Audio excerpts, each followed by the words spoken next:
So I just bless everybody on the call tonight that you would have an increase of wisdom from the Lord because he gave you your ability to dream. He created you with that ability to dream. He has things he wants to tell you in your time when you're asleep because your soul goes to sleep and your spirit stays awake. And sometimes we fight the Lord and we disagree with the Lord, or it just seems too big, or it just doesn't make sense to us. So we reject it when we're awake. But when you're asleep, the Lord can talk to you in ways because your soul's asleep. He can get through to you and have you understand things he's trying to say to you. So I just bless everybody on this call with the ability to hear more deeply, get more revelation, more understanding from the Lord in your dream life. In Jesus' name. Why don't y'all put your hands on your head and say, I receive that in Jesus' name. Yeah. Because it's Receive that. important, and Yes. there's something that unlocks in us. Like our soul, it doesn't make total sense, or things have to logically make sense to us in our soul, and that's not bad. But our soul is created to support us, not to be in charge of us. And when our soul's asleep, the Lord can speak to us. And then when our soul's kind of submitted to our spirit, the Lord can speak to us. But when our soul's trying to understand everything, we just can't quite catch what the Lord's trying to tell us. So that's exciting. Have you had any dreams since we've been doing this, Bill? Oh my goodness. My dream life has gone crazy. And uh, I've got to say, I'm feeling very empowered to record them. And I will get up like this morning at 3 in the morning. I wake up from a dream, very vivid. And rather than just go back to sleep and think I'm going to remember it, I'm recording these things down. Then, of course, when I get up next day, I take a look at it. And the Lord's really been speaking to me some really personal things. I realize there's words that a lot of times I take as corporate because I do a lot of speaking and writing. But lately, the Lord's been speaking just really personal things to me. So I feel like the Lord's doing discipleship with me in my dream life, if Yeah. that makes sense. It's just Oh, it's yeah. sort of like a way of growing in my own faith. And I'm just really grateful for it. I thought, we'd get on here and teach some things that we already know, but I'm in student mode here There's with you. always So more with the Lord, right? There's always more. Yeah. And so you have you always been more. writing them down on paper or putting them in your phone, or how are you recording them?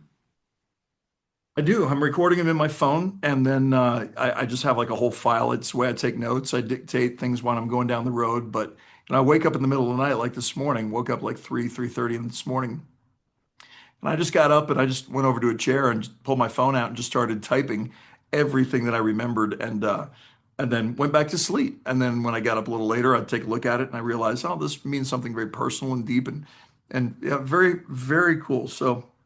Tracy and I have been doing this. We've been sharing our dreams back and forth. She'll be having one, I'll have one. And we're using this time together to learn how to put some of the tools that you've been teaching us into practice, repeating the dream back and then really going to the Lord and seeing what he has to say about it rather than relying on, well, blue always means this and horses always mean this. But recognizing that there are certain themes that tend to appear within our dreams that really speak very personally to us. So it's been really a lot of fun. That's cool. I love it. I love it. And recording them in a way that works for you is what's important. Recording them is the important thing. Two things Yes. for that is that once when we record them, the Lord knows you're serious now, and He's going to give you more dreams because you're paying attention to Him. So He might have given Yeah, you I've dreams noticed that. before and you didn't pay attention, and the Lord's not going to waste dreams talking to you if you're ignoring Him. But now that you're paying attention, He will give you more. So that's so good. And however you record them, it doesn't matter as long as you're capturing them. Some people do voice messaging in the middle of the night. That doesn't work for me because I slur my words. I don't make sense. But I will type something in that will be a basic outline of what's gone on so that later when I wake up, I can, and then you remember everything. It's like you put placeholders down that Yeah, help you go back there and you can remember you can even see it again and feel it again and hear it again. Yeah, that's important. I I love it. noticed that. Yeah. I Yeah, love I'm it. I'm probably recording way too much detail because it took about an hour to record this one. Oh, well, sounds like a good dream. And Yeah, well, talking up about from dream up life, from 3 to 4, and then I'm interpreting it while I'm recording it. So as I'm yeah, putting it down, I'm like, this, so things are coming. And I don't know what it is about 3 in the morning, but there's something that for me it became very clarifying. And I didn't used to wake up at 3 in the morning. So I know that when I wake up wide awake from a dream at 3 a.m., I know I'm supposed to take a little bit of time with it and then pray into it a bit. So it's Kind of a night been watch very hour. educational. Yeah, it's the night watch hour.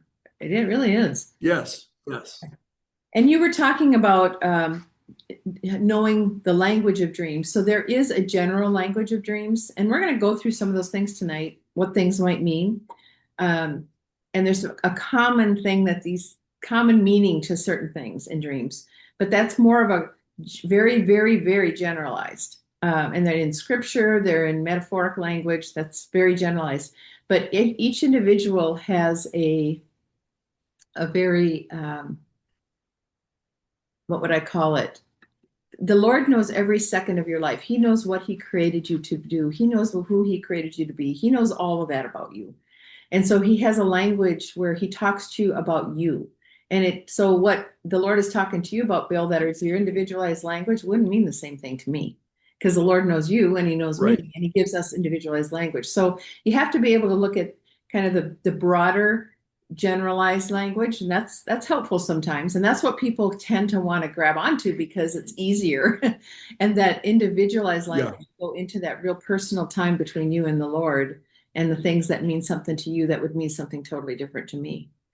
And that's when it becomes so deep and so personal in the interpretation. So the Lord uses both those things. Yeah.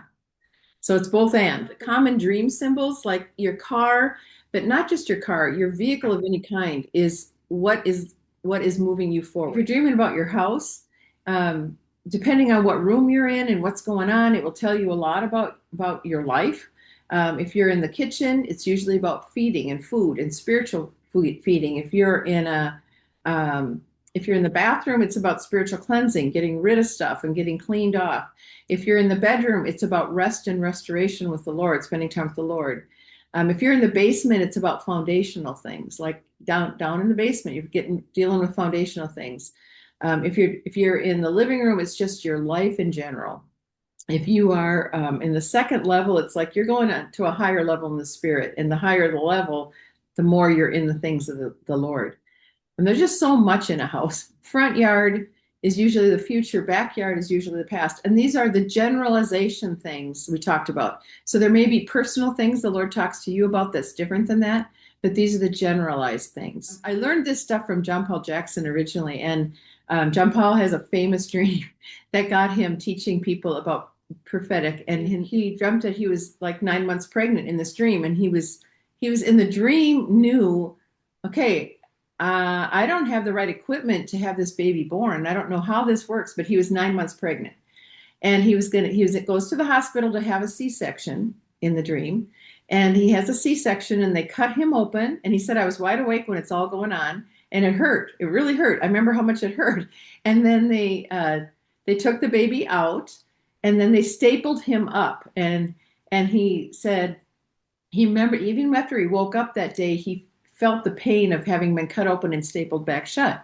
And when he asked the Lord, what in the world was that all about? And the Lord said, I am birthing through you. I'm birthing a new thing that has to do with seers. And so it's a C-section, but it was seers, like prophetic seers. And so that's when John Paul began teaching the classes about how the art of hearing God and understanding dreams and visions. He wrote those classes for that reason.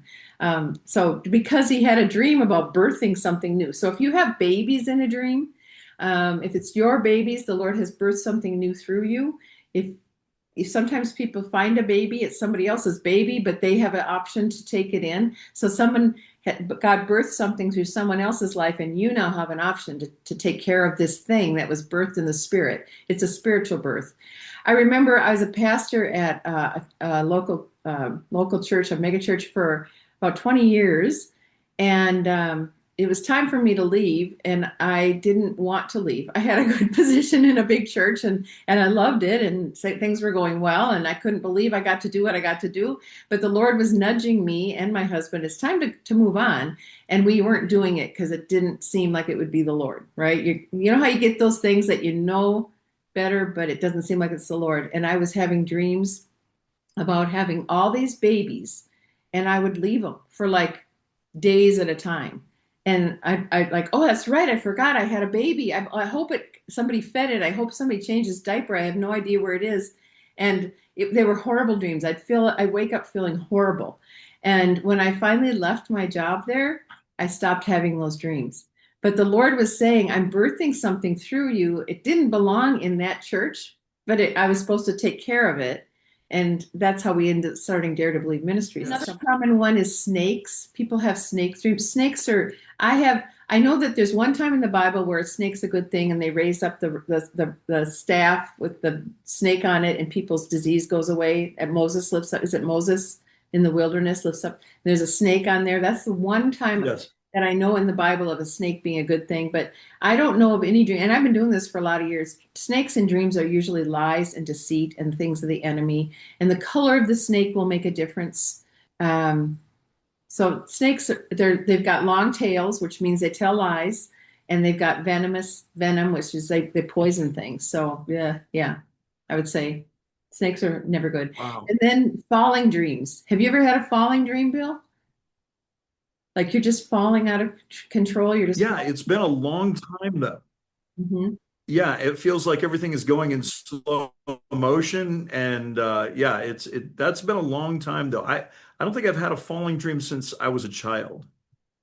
I used to have a lot of falling dreams in my late teens and in my early 20s, probably till about 25 years old. There were two ways the falling dreams came. One of them was I was in an elevator and I'd get in an elevator and I'd be in the elevator and the elevator would just fall. And I knew I was going to die, but I never died. You know, they say if you fall and you see yourself dead, I don't think that's true, you know, but I never saw myself dead or anything, but I knew it was falling and I knew it was bad. And so I had them all the time. That's called a recurring dream. And if you have a recurring dream, the same dream or a very similar dream repeatedly, the Lord's trying to get your attention about something. He's like, come on, pay attention. I'm telling you, and I'm telling you again, and I'm telling you again.